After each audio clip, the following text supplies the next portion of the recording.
जिस दिन हिंदुस्तान का लड़का इस एनर्जी के साथ स्कूल में जाएगा, जिस एनर्जी से वो सिनेमा घर में जाता है किसी मूवी को देखने के लिए, उस दिन ये देश बदल जाएगा और ये पक्का बदलेगा, ये मेरा पूर्ण विश्वास है। लेकिन टीचर को समझना चाहिए कि आप पढ़े लिखे हैं, आपसे गलती ना हो, इसलिए आप लड़कों को उनकी कमजोरी तक में बताएं। यहाँ पर बहुत से लड़के होते हैं वो तो सवाल ही नहीं पूछ पाते हैं डर के मारे। ये नहीं होना चाहिए, क्योंकि वो टीचर को टीचर समझ रहा है। लेकिन अगर टीचर को जिस दिन वो दोस्त समझने लगेगा ना, वो सवाल पूछेगा। और अगर वो सवाल नहीं पूछ रहा है तो आप क्या कर रहे हैं? 130 करोड़ जनसंख्या में आप एक मानव संसाधन को खराब कर रहे हैं अपने विद्यालय में बैठा के। वो सवाल नहीं पूछा तो क्या करेगा? शिक्षा उस शेरनी का दूध है, जो इसे पिया है वो दहाड़ा है। और आप अगर दहाड़ना चाहते हैं तो शिक्षा के सिवा कोई रास्ता नहीं है आपको। किसी देश का भविष्य किसी कॉलेज के अंतिम बेंच पर बैठा हुआ विद्यार्थी के देख क्या बता सकते हैं। स्कूल और कॉलेज जो होता है ना, माँ का दूध होता है और ये सबके लिए ज़रूरी होता है। एक पुरुष को अगर आप कह दीजिएगा ना कि जेब में 1 किलो का ताला लेके घूम जाए, उसका नहीं घूमेगा, उसको भारी लगने लगेगा। लेकिन एक महिला अपने पेट में 5 किलो का बच्चा लेके सुबह सबसे पहले उठती है, घर का सारा काम करती है, उसके सबसे बाद में सोती है, और कहते हो कि महिला कमजोर होती है। बारे भाई पुरुष समाज। नमस्कार दोस्तों, मैं हूं पल्लवी राय और आप देख रहे हैं भारत एक नई सोच।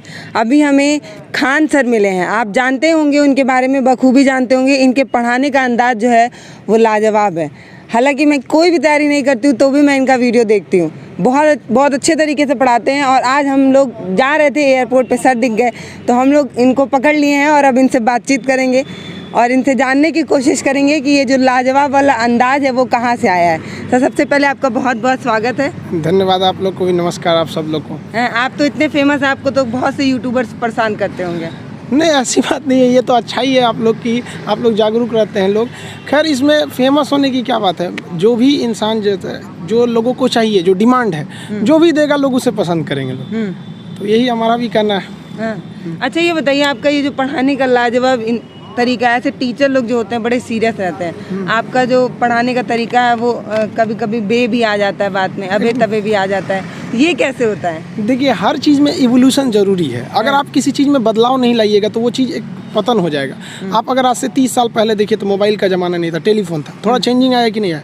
अब बात के साथ साथ आप सब कुछ कर सकते हैं। तो वैसे ही पहले वो गुरुकुल का ज़माना था, द्रोणाचार्य थे, अब वो ज़माना चला गया। अब टीचर्स को एक स्टूडेंट्स के लिए एक बेस्ट फ्रेंड बनना पड़ेगा, अब तब वो अपनी बातों को समझा पाएगा। बेस्ट फ्रेंड किसे कहते हैं? जो आपकी भावनाओं को समझे, दिल की बात को समझे। तो टीचर क्या है कि वो सिलेबस समझ रहा है, पढ़ाई समझ रहा है, स्टूडेंट की प्रॉब्लम नहीं समझ रहा है। आज स्टूडेंट के लिए दिन 24 घंटा का नहीं रहा, वो 8 घंटा सो रहा है, 4 घंटा गेम खेल रहा है मोबाइल में। तो उसको उसी तरह पढ़ाना है कि उसके पास अब इतना वक्त नहीं रहा है, उसको इस तरह से पढ़ाइए कि वो एक बार में ही क्लास में पढ़ ले। अब वो नहीं है कि एक बार क्लास में पढ़ेगा, फिर नोट्स बनाएगा, फिर रिवीजन करेगा, फिर एक बार एग्जाम टाइम के लिए पढ़ेगा। तो उसके लिए उसको एट ए टाइम समझाने के लिए उसको उसकी भाषा में पढ़ाना जरूरी है। तो इसमें तो मेहनत बहुत लगती होगी। पहले एक बार आप डिसाइड करते होंगे इस टॉपिक को पढ़ाना है, फिर उसको कैसे नॉर्मल भाषा में समझाना है, इन चीज़ों में तो मेहनत बहुत लग जाती होगी। हाँ, थोड़ा मेहनत लगता है। तो देखिए, आप अगर कोई मूवी देखती हैं तो आपको 2 से ढाई घंटे की मूवी बड़ी अच्छे से याद हो जाती है। लेकिन आप कभी गौर कीजिएगा कि उस मूवी को बनाने वाला डायरेक्टर उस 2 घंटे की मूवी के लिए 2 साल से मेहनत कर रहा था, तब तो आपको याद हो गया ना। तो उसी तरह की स्टूडेंट जो होता है ना, उसके मेहनत को कम करने के लिए एक टीचर को मेहनत करना पड़ेगा,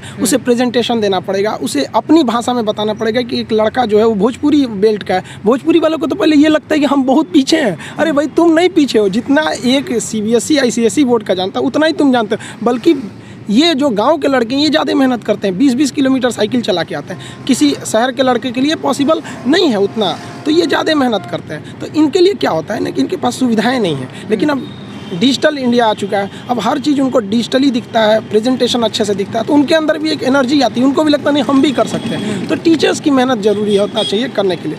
किसी भी स्टूडेंट्स की सफलता में 3 चीज़ का योगदान होता है। एक उनके गार्जियन का योगदान होता है, गार्जियन को भी हर पल उसको डर बना के रखना चाहिए कि भैया तुम पढ़ो इसको। दूसरा टीचर्स का होना चाहिए, टीचर्स उसके अंदर फ्रेंडली होने चाहिए, अच्छे से समझाना चाहिए, और खुद स्टूडेंट्स का। अगर ये तीनों का संयोग हो गया ना तो दुनिया में ऐसा कोई चीज़ नहीं है जिसे जीता नहीं जा सकता है।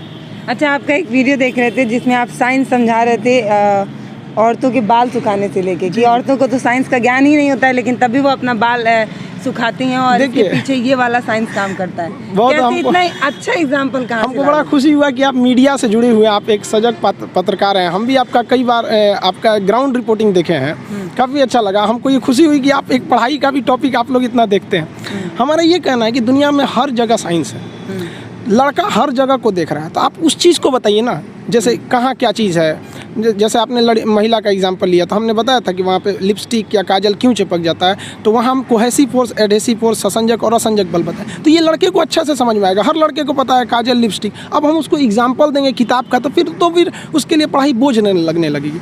हम जिस दिन हिंदुस्तान का लड़का इस एनर्जी के साथ स्कूल में जाएगा, जिस एनर्जी से वो सिनेमा घर में जाता है किसी मूवी को देखने के लिए, उस दिन ये देश बदल जाएगा।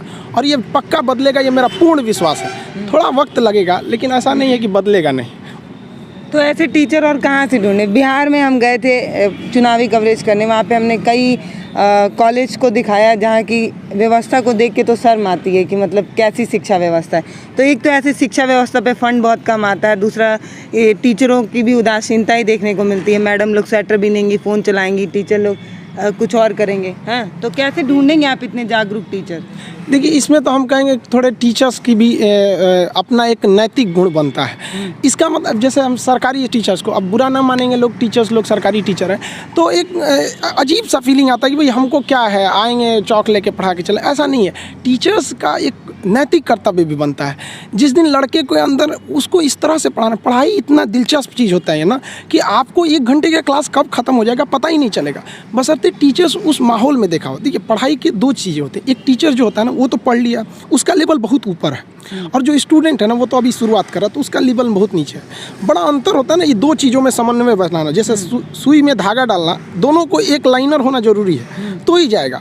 तो इसलिए क्या करना है कि टीचर्स को अपने लेवल को थोड़ा सा नीचे लाना। उसके लिए आसान है टीचर को कि भाई जो समझा रहा है बड़े लैंग्वेज में, उसको देहाती लैंग्वेज या नॉर्मल लैंग्वेज में समझाए, अपने लेवल को थोड़ा सा नीचे। और लड़के का भी ये कर्तव्य बनता है, माँ बाप का भी कर्तव्य बनता है कि उसको हमेशा प्रेरित करेगी, थोड़ा सा तुम घर से थोड़ा सा मेहनत करके आओ इसमें कि सर आज क्या पढ़ाने वाले हैं। जैसे ये हो जाएगा फिर कोई समस्या नहीं आएगी। तो टीचर स्टूडेंट दोनों की ओर से होना चाहिए इस चीज़ को। लेकिन टीचर को समझना चाहिए कि आप पढ़े लिखे हैं, आपसे गलती ना हो, इसलिए आप लड़कों को उनकी कमजोरी तक में बताएं। यहाँ पर बहुत से लड़के होते हैं वो तो सवाल ही नहीं पूछ पाते हैं डर के मारे। ये नहीं होना चाहिए, क्योंकि वो टीचर को टीचर समझ रहा है। लेकिन अगर टीचर को जिस दिन वो दोस्त समझने लगेगा ना, वो सवाल पूछेगा। और अगर वो सवाल नहीं पूछ रहा है तो आप क्या कर रहे हैं? 130 करोड़ जनसंख्या में आप एक मानव संसाधन को खराब कर रहे हैं अपने विद्यालय में बैठा के। वो सवाल नहीं पूछा तो क्या करेगा? बहुत बड़ी बात कह रहे हैं। और वैसे भी डेमोक्रेसी में तो सवाल पूछने का अधिकार कॉन्स्टिट्यूशन से ही मिला है। सवाल पूछने का अधिकार हमारा कॉन्स्टिट्यूशन 19 देता है, जिसे हमारे संविधान का रीढ़ कहा जाता है। नहीं, मैं इसलिए इसको संविधान बीच में लाई हूँ क्योंकि आप पढ़ाई के साथ साथ मौलिक चीज़ें भी बताते हैं। आपके कई वीडियो हैं जो मौलिक अधिकार, मौलिक कर्तव्य, इन सब चीज़ों को भी लेके बताते हैं। तो आपको क्या लगता है कि आज का जो मतलब हमारा जो जनरेशन है, मतलब पुरानी पीढ़ी को छोड़ दिए, यूथ जो है हमारा, वो समझ रहा है अपने अधिकार कि वो भी नहीं समझ पा रहा है? नहीं, यूथ तो समझ रहे हैं इस चीज़ को, लेकिन देखिए किसी भी चीज़ का ना एक डायरेक्शन होना चाहिए।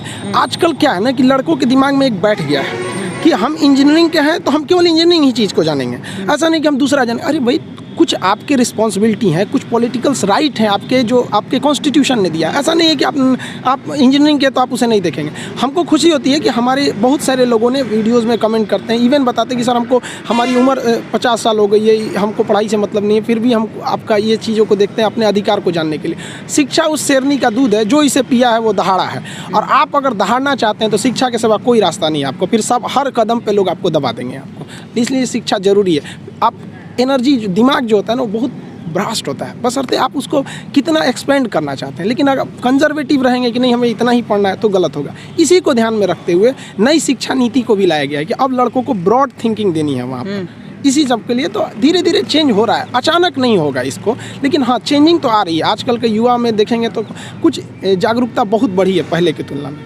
लेकिन FIR वगैरह से अभी भी बहुत से लोग डरते हैं। जैसे अगर कुछ भी हो गया, जैसे डर है कि गाड़ी जो है वो पुलिस वाले उठा ले जाएंगे, बेवजह चालान काट देंगे, चाबी छीन लेते हैं, जो उनका अधिकार नहीं है, चाबी नहीं ले सकते, लेकिन वो ले लेते हैं। तो इन सब पे क्या कहेंगे? मतलब अगर मैं जागरूक हूँ तो वो मेरी चाबी नहीं निकाल सकते, लेकिन मुझे पता ही नहीं है तो वो मेरी चाबी लेके चले जाएंगे। तो क्या कहते हैं कि जागरूकता भी उतनी हो चुकी है जितनी चाहिए समाज में, कि अभी जागरूकता की थोड़ी कमी है, अभी और लोगों को समझना चाहिए अपने मौलिक अधिकार, कर्तव्य? देखिए, आपका क्वेश्चन एकदम सही है। देखिए, किसी भी चीज़ के लिए कई चीज़ों की ज़रूरत होती है। जैसे एक गाड़ी को देखें तो उसमें ड्राइवर की भी ज़रूरत है, इंजन की भी ज़रूरत है, चक्के की भी ज़रूरत है। किसी एक को ठीक करके 2 को गलत करिएगा तो गाड़ी नहीं चल सकती। तो यहाँ 3 चीज़ की गलती है। एक, पुलिस वालों में अपनी नैतिक जिम्मेदारी होनी चाहिए कि भाई आप पढ़े लिखे हैं, आपको ट्रेनिंग दिया गया कि आपको चाबी छीनने का अधिकार नहीं, आप किसी को मोरल टॉर्चर नहीं कर सकते, किसी अब बताइए कि किसी की माँ बैठी है और उसके सामने आप उसके बच्चे को तमाचा मार दीजिएगा, तो आप उसको प्रेरित कर रहे हैं कि वो उल्टे आपको मारे, यानी आप उसे इनडायरेक्टली क्राइम करने के लिए प्रेरित कर रहे हैं। तो पहला तो ये पुलिस की मोरल रिस्पॉन्सिबिलिटी है। दूसरा नंबर पे एक पब्लिक की भी अपनी जिम्मेदारी है, क्योंकि जिस वक्त किसी को समझ में आ जाता है कि आगे वाला अपना अधिकार नहीं जान सकता है, तो फिर वो आपको मिसयूज करने लगे। और तीसरा, न्यायपालिका की भी गलती है। मान लीजिए हम ही से किसी ने चाबी छीन लिया, हमें पूरा अधिकार पता है, पुलिस वाला ने नैतिकता नहीं किया, फिर हमें उसे दंड दिलाने के लिए 5 साल न्यायालय के चक्कर लगाने पड़ेंगे। तो कौन जाएगा न्यायालय में? आजकल किसी के पास वक्त है? न्यायालय जाएगा 5 साल बर्बाद करेगा। अब मिलेगा क्या कि पुलिस वाला हलफनामा पे लिख के माफ़ी मांगे? इससे ज़्यादा क्या होगा उसको?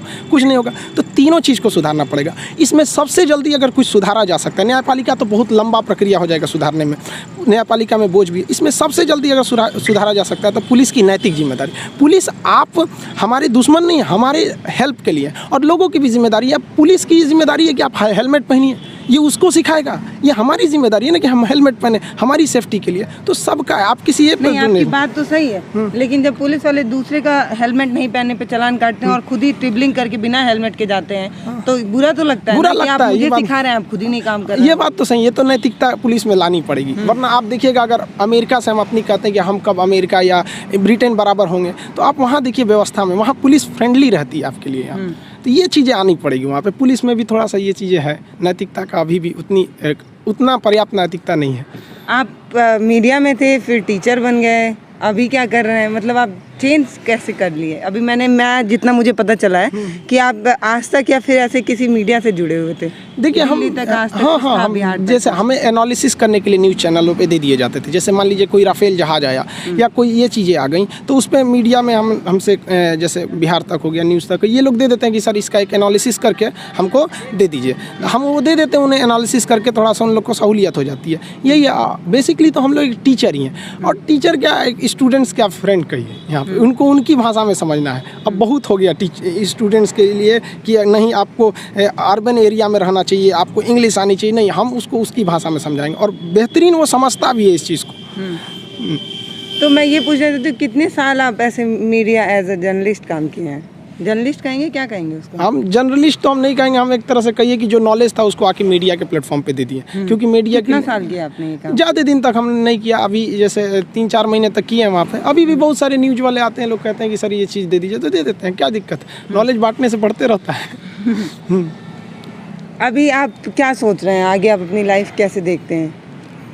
क्या प्लान है? मेरे लाइफ का एक ही प्लान है कि भाई जो स्टूडेंट्स हैं ना, स्टूडेंट्स ये इस देश को बदल सकते हैं। आज़ादी से पहले अगर आप गौर कीजिएगा ना, तो देश को बदला था वकीलों ने मिलकर। आप चाहे वो महात्मा गांधी को उठाइए, जवाहरलाल नेहरू, मोतीलाल नेहरू या भीमराव अंबेडकर साहब, सरदार पटेल या जितने भी हमारे स्वतंत्रता सेनानी रहे हैं, तो ज़्यादातर लोगों ने वकील थे वो उस वक्त में। लेकिन अभी की जो दौर है वो युवाओं के हाथ में, स्टूडेंट्स के हाथ में। अब युवा अपने अधिकार के लिए लड़ने लगा है। आप देखे होंगे कि गवर्नमेंट जो थी, एनटीपीसी का रिजल्ट जो थी वो रोकी हुई थी, मतलब उसका जो फॉर्म नहीं निकालने दे रही थी, उसका डेट कब होगा कोई क्लियरेंस नहीं कर रही थी। 5 दिन तक स्टूडेंट्स ने डिजिटल स्ट्राइक किया। 5 दिन तक स्टूडेंट ने मारा, ट्विटर पे कैंपेन चला दिए, speak up for SSC and railway students. Government को आना पड़ा, तुरंत एसएससी का कैलेंडर जारी करना पड़ा, दिसंबर में कहना पड़ा कि रेलवे का एग्जाम ले। तो स्टूडेंट्स की आप दबिए नहीं, आप दबेंगे तो दबाएंगे, और आप पढ़े लिखे होकर दब जाएंगे तो फिर एक अनपढ़ को तो कुचल दिया जाएगा, उसको दबाया ही नहीं जाएगा।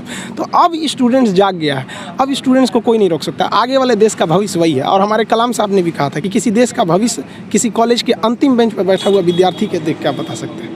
आप इतना भरोसा कर रहे हैं स्टूडेंट पे, लेकिन स्टूडेंट जो है, आपको लगता है कि वो सच में अभी भी पढ़ाई को लेके और समाज बदलने को लेके, इन चीज़ों को लेके सीरियस हैं? क्योंकि मुझे तो नहीं लगता है, क्योंकि कॉलेज में हम जाते हैं, एडमिशन करा लेते हैं, और बिहार की हालत तो और भी दयनीय है। एडमिशन कराते हैं और बाद में पेपर टाइम में नज़र आते हैं, क्लास तो अटेंड करते नहीं। बच्चे कहते हैं प्रोफेसर नहीं पढ़ा रहे, प्रोफेसर कहते हैं बच्चे नहीं आ रहे। तो ये है कि नहीं है? देखिए, इसमें आप केवल स्टूडेंट्स को दोष नहीं दे सकते। अगर कोई स्टूडेंट सरकारी स्कूल में पढ़ने जाता है तो आपको क्या लगता है उसको कितना नॉलेज मिलेगा? वो 1 घंटा बैठेगा तो 1 घंटा में कितना नॉलेज गेन कर पाएगा? तो वहाँ एक कॉलेज के मैनेजमेंट की भी गलती है और स्टूडेंट्स में भी है कि भाई देखिए, आप कॉलेज नहीं जाइएगा तो फिर स्कूल और कॉलेज जो होता है ना, माँ का दूध होता है, और ये सबके लिए ज़रूरी होता है। ये ज़रूरी है, वहाँ उनको भी समझना पड़ेगा। और गार्जियन के भी अंदर भी एक नैतिकता आनी चाहिए। और स्टूडेंट की जो सबसे बड़ी खराबी क्या है ना, उनके अंदर इच्छा है कि हमें कुछ करना है, उनके अंदर शौक़ है कि हमें नौकरी पाना है, पढ़ाई करना है, लेकिन उनके अंदर डर नहीं है। और ये डर बहुत ज़रूरी चीज़ होता है। किसी भी रिलेशन को बनाने के लिए ना, डर ज़रूरत और इंसानियत ये बना रहना ज़रूरी है। तो टीचर के अंदर इंसानियत होना चाहिए कि भैया हमें लड़कों को पढ़ाना है। लड़के के अंदर ज़रूरत है कि अगर हम पढ़े लिखेंगे नहीं, आगे नहीं जाएंगे तो हम कोई अच्छा काम नहीं कर पाएंगे। और डर तो सबसे ज़्यादा ज़रूरत है उसके जॉब की या किसी चीज़ का, डर तो होना ज़रूरी है कि अगर नहीं पढ़ेंगे तो समाज में हमको एकदम पीछे कर दिया जाएगा। तो स्टूडेंट के अंदर ना अभी डर नहीं रह रहा है, कह अरे क्या दिक्कत है, अगली बार फिर भर देंगे फॉर्म, फिर कर देंगे, ये कर देंगे। और गार्जियन भी नहीं पूछता है उससे कि इस साल रिजल्ट नहीं हुआ तो क्यों नहीं हुआ।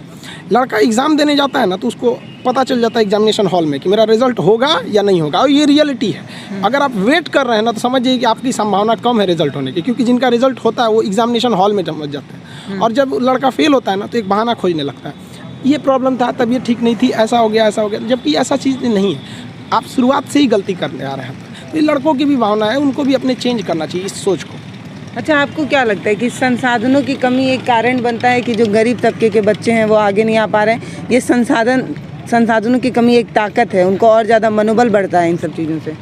देखिए, गरीबी होना कोई पाप नहीं है। एक रेस के घोड़ा को अगर आप देखिएगा ना तो रेस पे घोड़े पे जो बैठा होता है घोड़सवार, उस घोड़े को बहुत मारता है, इतना तकलीफ देता है कि घोड़ा को समझ में नहीं आता है कि हमको तकलीफ क्यों दे रहा है। लेकिन रियलिटी में देखिएगा ना तो उसका मालिक उस घोड़े को जिताना चाहता है। तो उसी तरह हमारा मालिक भगवान है। अगर हमें गरीबी दे रहा है, तकलीफ दे रहा है ना, तो आप इससे घबराइए नहीं। वो मालिक हमें जिताना चाह रहा है, और आप रेस छोड़ के भाग जाइएगा तो क्या करेगा वो, तो आपको जिताना चाह रहा है। तो गरीबी कोई नहीं। हम लोग खुद जब अपने स्टूडेंट लाइफ में थे तो हम लोग उसमें गुरुद्वारा में जाके खाना खाए थे, ये हालत था हम लोग का।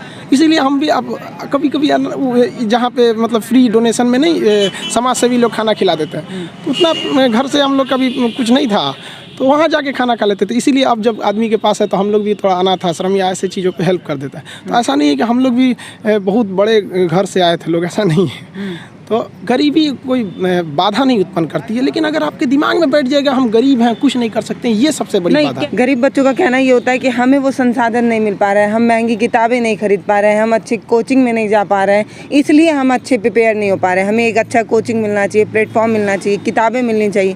बहुत से ऐसे बच्चे हैं जिनके पास किताब भी खरीदने का पैसा नहीं है, फिर उनके पास तो एक रीज़न बन जाता है कि किताब ही नहीं है तो पढ़ें क्या। जी, आपका कहना एकदम सही है। और ये आज से लगभग 5 से 6 साल पहले ये बहुत एकदम ये जवाब स्टूडेंट्स जो गरीब थे उनका कहना लाजमी भी था। लेकिन अब तो डिजिटली आ गया ना, पूरी दुनिया में सबसे सस्ता डाटा किसका हो गया? इंडिया का हो गया। अब आपको कौन सी क्लासेज हैं जो आपको अवेलेबल नहीं मिल रही है, एकदम सस्ते से सस्ते फीस में अवेलेबल मिल रही है। अब आप उसका यूज़ नहीं कीजिएगा। आप 2 घंटे अगर आप व्हाट्सअप और फेसबुक चलाइएगा तो आप कैसे सोचिएगा कि आप गूगल देखिए, यूट्यूब देखिए, हर चीज़ वहाँ पर अवेलेबल है, सब A to Z। तो अब ये बहाना नहीं चलेगा कि हमें बुक्स नहीं मिल रही है। आप न्यूज़पेपर देखिए, नहीं खरीद सकते हैं, डिजिटली आते हैं सब। हर न्यूज़पेपर, हर मैगजीन डिजिटली अब अवेलेबल है। अब आप अपने आप को बहाना नहीं चलेगा कि नहीं अब हमें नहीं चीज़ मिला। तो ये तो बहुत बढ़िया है जो डिजिटल क्रांति आई है, अब हर चीज़ अवेलेबल है। आपके पास इतना अच्छा एग्जाम्पल कहाँ से आता है? जैसे किसी भी चीज़ को आप समझाने के लिए एकदम हमारे और आपके बीच का एग्जाम्पल उठा लेते हैं। जैसे कि वो बाल वाला मैंने आपको बताया, बाल सुखाने वाला, वो एकदम नॉर्मल सी चीज़ है, जैसे औरतें इस्तेमाल ही करती हैं और अगल बगल के परिवार के लोग देखते हैं। ये इतना सटीक एग्जाम्पल कहाँ से ढूंढते हैं आप? देखिए, अगर एक डॉक्टर ये सोचने लगे ना कि हम डॉक्टर हैं तो फिर मरीज का अच्छा से इलाज नहीं कर पाएगा।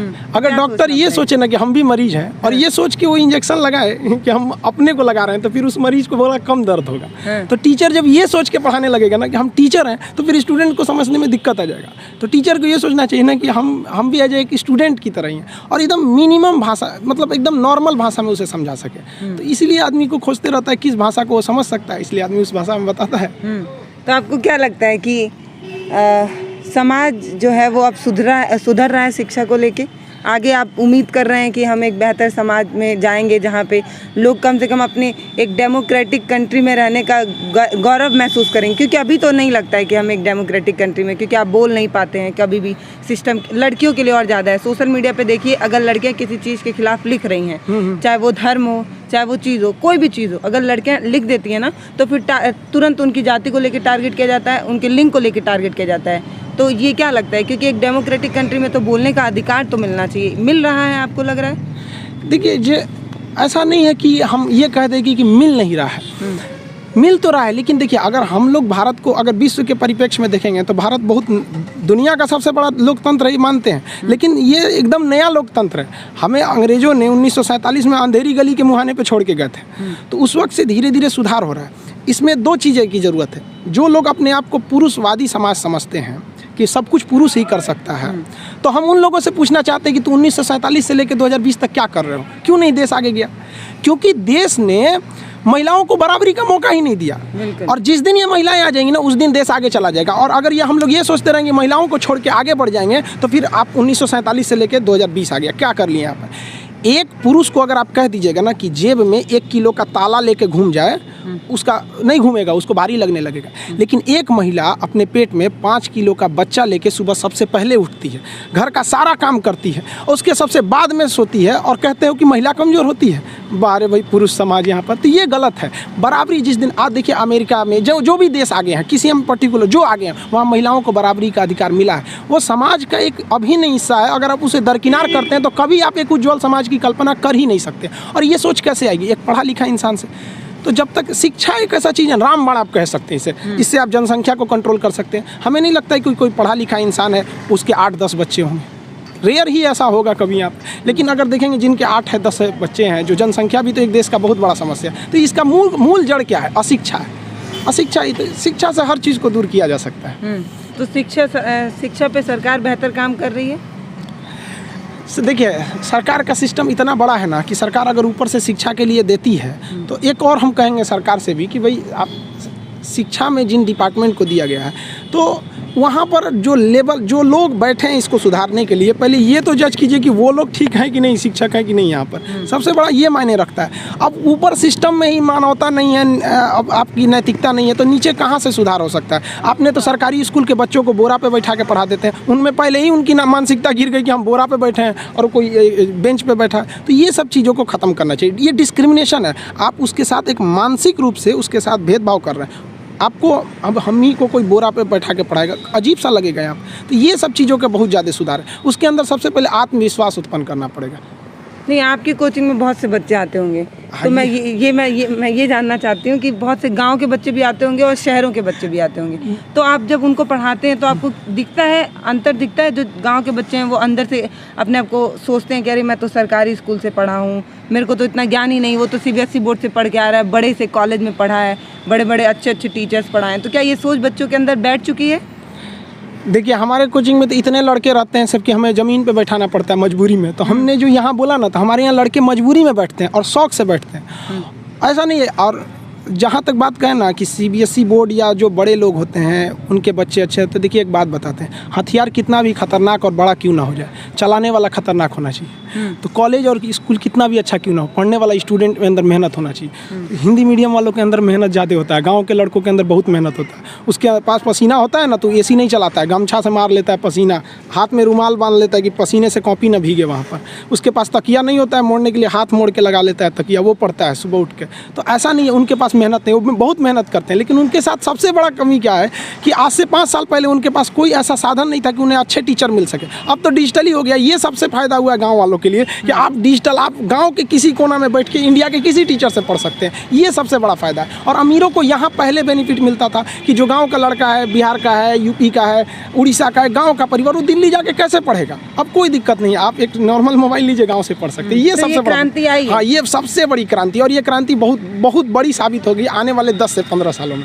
अच्छा, तो जब से ये डिजिटल इंडिया हुआ है तब से आप देख रहे हैं कि पिछड़े तबके के बच्चे जो हैं वो अच्छे एग्जाम पास कर रहे हैं, ऐसा हो रहा है? इसमें चेंजिंग आई है, लेकिन अचानक चेंजिंग कैसे देखने को मिल जाता है? देश इतना बड़ा है, आप 135 करोड़ आबादी में आपको चेंजिंग देखने में बड़ा समय लग जाएगा इसमें। लेकिन हाँ, चेंजिंग आई है, लेकिन इसका भी सदुपयोग करना पड़ेगा। अब आप देखिए कुछ लोग फेसबुक पे उल्टे सीधे पोस्ट कर देते हैं, समाज में सौहार्द बिगाड़ते हैं। तो ये लोग तो उसका डिजिटल क्रांति के लिए तो आप समझिए तो गड्ढा खोद रहे हैं उनके लिए। तो ये उन लोग के लिए ऐसा नहीं है, बट स्टूडेंट्स अभी भी जागरूक है, लेकिन वो बहक जाता है पढ़ने के लिए यूट्यूब फेसबुक में गायब हो जाता है। ये उनको अपने आप पे थोड़ा सा एक कंट्रोल रखना पड़ेगा, चाबुक लगाना पड़ेगा खुद से, तभी आगे जाएंगे जी।